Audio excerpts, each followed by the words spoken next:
So hi guys, welcome to my channel. So today I'm going to show you one exciting node. Actually, it's a production node, okay, but it's a kind of less usage. So let's start our video. And before starting this video, as I say to everyone, Jai Siaram, Jai MERA, BAJRANGBALI. Now let's start our video. So basically today I'm going to show you this OFlow. So basically there is a two kind of this node, right? Actually there is a one, first of all, Chronos, okay. There is a Chronos and the second one is OFlow. So basically I'm not gonna show this node Chronos. I'm gonna show this OFlow, okay. So what is the usage of this? Basically it's the same like Chronos, but there is a little problem with this. What is this?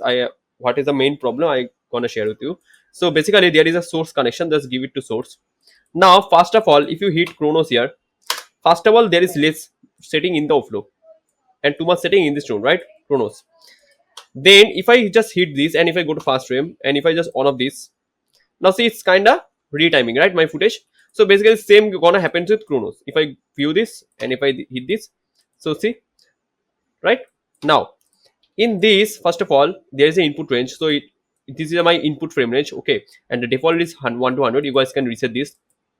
For now is it okay for me. Now there is a channel and now there is a method called motion. So there is an option called motion. So what is motion basically? So if you guys just zoom it, so now if you guys see this, there is artifacts, right? First of all, now second is there is a motion bar, right?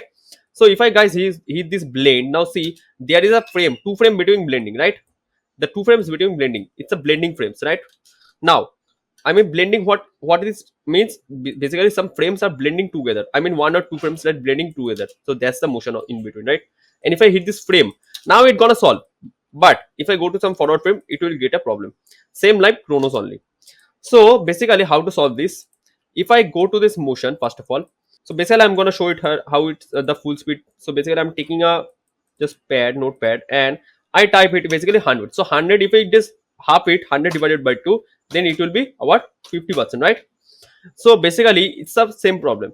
So it's basically in Nuke particular, it's for other software and Nuke also, but mostly in Nuke what happens, what it may become. So basically in Nuke it may be, and it actually be like if I my full speed is 1, so 100 basically means in Nuke it 1, okay, 1, and 2 divided by means is 2, right? So if I divided by 2, then it's gonna 0.5, right?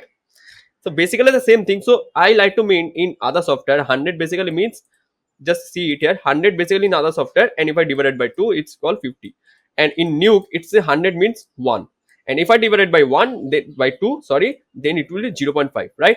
So in Nuke only, if I go here, so see that's output speed is 0.5. So here you guys can see timing output speed. So maybe we got just give it output speed. So if I gonna just, if I go to forward frame and if I gonna click this frame, now see it's same thing doing, right? But the frame gonna keep 1. So it's a reference frame, right? 1, 2, 3, which gonna you give. So basically I'm going to give it to output speed, okay? No need to give input speed. So now the 50%, 0.5, right? So basically it's 50%, right? But my actual speed should be 1, okay? Now see if I on off this, now see it's solved, right? It's solved, right? Now it's gonna solve, okay? But in default it will be 0.5. So basically what is the usage of this? It is basically used for retiming shot and for slow motion, fast motion, and some for motion blur also. Now if I increase this, it getting high speeder, or if I decrease this, it's getting low speeder, right? Now this vector details. So if I guys notice, there is some issue, right? If I increase the vector details, okay, it will solve, okay, it will taking time but it will solve, okay, but not 100%.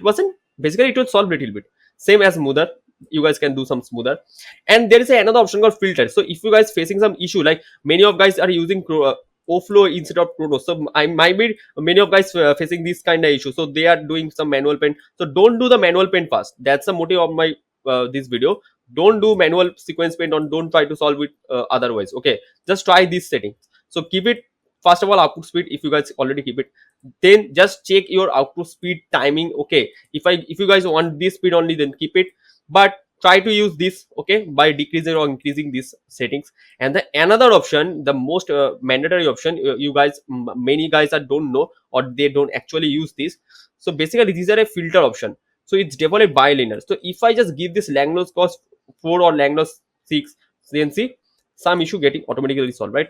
In bilinear 4 there is might some issue, but in Langlos there's some little bit solved. So try this setting, okay? And there is another called shutter speed. So basically you guys know what is the shutter, okay, the speed. And there is an advanced option. So advanced option, basically there is a flicker compression. So you guys just can click this option on, because if you guys on, the problem will might not solve. But what happened now, in some pixel, in every frame, in every pixel, there is some flickering, light flickering or luminance issue. So if you guys just on this, then might be it becomes some solve, or then they just catch it, some it will catch the motion actually. I mean, it will solve automatically a luminance problem. Okay, so that's the main thing. So just play around with this. And the main thing, see here, there is a method, right? Motion. Just try to use this frame. So if you guys use this frame, it will take the frame, right? It will take the frame, right? See, but if I goes to the motion option, actually it will create some motion, nothing else, it will create some motion, but this issue will come. So check, try to, in sometime in production we have to do it frame. Okay, don't do blend, because in blend we get issue, mostly we get motion and frame. Same goes to chronos actually. Okay, so try to keep this frame or motion. In motion, if you guys facing this issue, then try to play with these settings. Okay, and also try to keep this, see, just try to play with this and keep this Langnos 4, okay, or Langnos 6. Try to, or if you guys your lead or supervisor allow, or just say that try to solve this problem, then you guys can change this motion to frame, because in frame the issue will be less, right? See, there is no issue, right, still now, and this all the setting is hidden. So that's the main motto of this video, to how to solve the artifacts during OFlow or Chronos. Okay, and also I show you how to use OFlow, because whoever guys don't know OFlow, how to use OFlow, they guys can know now. Okay, same goes for Chronos setting, because same, the setting is same. Some things different between Chronos and OFlow. Actually Chronos is basically our advanced node, and OFlow is the basically general node of, I mean the basic node of this. Okay, so many guys are using OFlow also. So if you guys are OFlow and facing some issue like this, just try to play with this method and try to play with this output speed. If you but I know mandatory just output speed will not just change it, because output speed is just, I mean, it discarded by your lead and your supervisor, so they will fix the output speed. So basically we don't gonna touch this output speed. But okay, try to solve this with this, okay, method and this option, right, which I show you vector, right? If you guys just play this motion, then just try to just fix this with this setting. If you guys try to solve this problem, or else you guys can just go to this frame option also. So I hope you guys like this video. If you guys like this video useful, then just like this video, and obviously subscribe to my YouTube channel, and please share this video with others. Thank you. And before ending this video, as I say to everyone, Jai Siya Ram, Jai Mera, Bajrangbali.